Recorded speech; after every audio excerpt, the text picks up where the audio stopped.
नमस्कार। आप देख रहे हैं अवध लाइव। दोस्तों, उत्तर प्रदेश के मुख्यमंत्री योगी आदित्यनाथ ने जम्मू कश्मीर में जनसभा को संबोधित करते हुए कांग्रेस पार्टी से पूछे कई सवाल।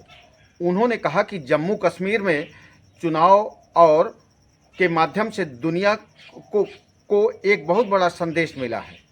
मुख्यमंत्री ने इसे लोकतंत्र का सबसे बड़ा पर्व बताया। उनका कहना है कि इस समय जम्मू कश्मीर में लोकतांत्रिक प्रक्रिया अपने चरम पर है और यह एक महत्वपूर्ण मोड़ है। उन्होंने पाक अधिकृत कश्मीर के संदर्भ में भी बातें की और कहा कि जम्मू कश्मीर का हिस्सा होने वाला है। यह बयान निश्चित रूप से बहुत ही महत्वपूर्ण है। आइए देखें कि मुख्यमंत्री योगी आदित्यनाथ ने और क्या कहा। याद रखना, जम्मू कश्मीर यहां पर चुनाव के माध्यम से दुनिया के अंदर जो संदेश गया है, जो ये लोग कभी राहुल गांधी के रूप में, कभी किसी अन्य रूप में जम्मू कश्मीर के बारे में, भारत के बारे में दुनिया के अंदर दुष्प्रचार करते थे, उसका जवाब जम्मू कश्मीर विधानसभा का चुनाव दे रहा है। भारी संख्या में मतदाताओं का मतदान के लिए उमड़ना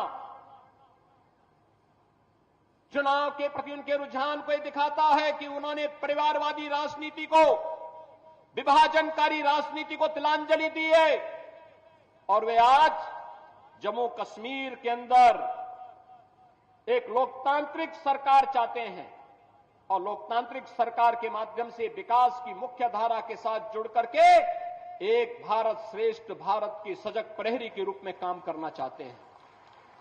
बहनों और भाइयों, शांतिपूर्ण तरीके से चुनाव और भारतीय जनता पार्टी की यहां पर वापसी, याद रखना, पाक अधिकृत कश्मीर भी फिर कश्मीर का ही पार्ट होने वाला है, जम्मू कश्मीर का ही भाग होने वाला है।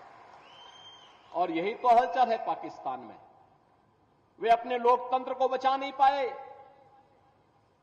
उनको अपने लोकतंत्र को बचाने के लिए मशक्कत करनी पड़ रही है और मशक्कत करते करते आज पाकिस्तान इस स्थिति में पहुंच गया है कि वहां पे 1 किलो आटा के लिए भी लाले पड़ रहे हैं। आप देख रहे होंगे, भारत है 80 करोड़ लोगों को फ्री में राशन की सुविधा का लाभ दे रहा है। 60 करोड़ लोगों को 5 लाख रुपए हर वर्ष स्वास्थ्य बीमा का कवर देता है। जीवन ज्योति बीमा योजना हो या जीवन सुरक्षा बीमा योजना, 12 करोड़ किसानों को किसान सम्मान निधि का लाभ दे रहा है। 10 करोड़ गरीबों के घर में शौचालय का निर्माण कर दिया है। 10 करोड़ गरीबों को उज्ज्वला योजना का फ्री का सिलेंडर उपलब्ध करवा चुका है। एक तरफ भारत है और दूसरी तरफ पाकिस्तान है, रोटी के लाले पड़ रहे हैं। स्वाभाविक रूप से भिखमंगा पाकिस्तान आज अपने आप को नहीं संभाल पा रहा है। कहीं पर पाक अधिकृत कश्मीर उससे अलग होने की आवाज उठा रहा है। वो कह रहा है कि हमें भी तो अधिकार था जम्मू कश्मीर के चुनाव में भाग लेने का, और जम्मू कश्मीर के चुनाव के साथ पाक अधिकृत कश्मीर में भी, मुर्शिदाबाद में भी अगर चुनाव होता ना तो और अच्छा संदेश जाता। लेकिन संदेश आपको देना है इस चुनाव के माध्यम से। दूसरी तरफ बलूचिस्तान अलग से कह रहा है, वो कह रहा है कि पाकिस्तान से हमारी केमिस्ट्री तो मिलती ही नहीं है, हमारी केमिस्ट्री उससे मिलती ही नहीं है, क्योंकि पाकिस्तान तो मानवता का दुश्मन है। ये मानवता का एक कैंसर है। इस कैंसर से दुनिया को मुक्ति मिलनी ही चाहिए और उस मुक्ति के लिए हम सब आपके पास आए हैं कहने के लिए। बहनों और भाइयों, जब हम आपके पास यहां पर आए हैं, मैं केवल आपके माध्यम से कांग्रेस के नेता श्री राहुल गांधी से कुछ प्रश्न करना चाहता हूं। मैं पूछना चाहता हूं उनसे कि जो नेशनल कॉन्फ्रेंस ने जम्मू कश्मीर के लिए अलग झंडे की बात कही है, क्या वह उसका समर्थन करते हैं? क्या राहुल गांधी 370 और 35A को वापस ला करके जम्मू कश्मीर को फिर से अशांत और आतंकवाद के युग में धकेलने की नेशनल कॉन्फ्रेंस की मांग का समर्थन करता है?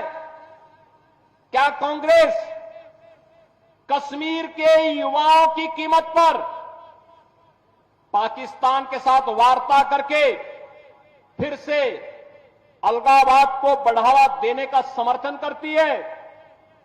क्या कांग्रेस पार्टी पाकिस्तान के साथ एलओसी ट्रेड शुरू करने के नेशनल कॉन्फ्रेंस के निर्णय से फिर से बॉर्डर पार से आतंकवाद का पोषण करने का समर्थन करती है? क्या कांग्रेस आतंकवाद और पत्थरबाजी की घटनाओं में शामिल लोगों के परिजनों को फिर से सरकारी नौकरी में बहाल करके आतंकवाद, दहशतगर्दी और बंद के दौर को फिर से लाने का समर्थन करती है? क्या कांग्रेस नेशनल कॉन्फ्रेंस के साथ अपने आरक्षण विरोधी चेहरे को फिर से सामने लाने का प्रयास नहीं कर रही है? और क्या जो यहां पर प्रधानमंत्री मोदी जी ने दलितों को, गुर्जरों को, बकरवालों को, पहाड़ियों को आरक्षण की सुविधा प्रदान की है, क्या नेशनल कॉन्फ्रेंस के द्वारा इन्हें समाप्त करने की घोषणा का क्या वह समर्थन करती है? क्या कांग्रेस चाहती है कि शंकराचार्य पर्वत, तख्त सुलेमान और हरि पर्वत को ये मारन के नाम से जाने जाए?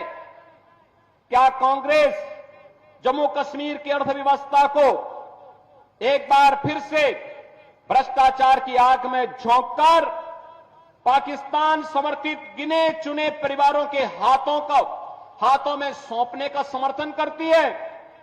क्या कांग्रेस पार्टी नेशनल कॉन्फ्रेंस के जम्मू और घाटी के बीच भेदभाव की राजनीति का समर्थन करती है? क्या कांग्रेस और राहुल गांधी कश्मीर को ऑटोनॉमी देने की नेशनल कॉन्फ्रेंस की विभाजनकारी सोच और नीतियों का समर्थन करती है?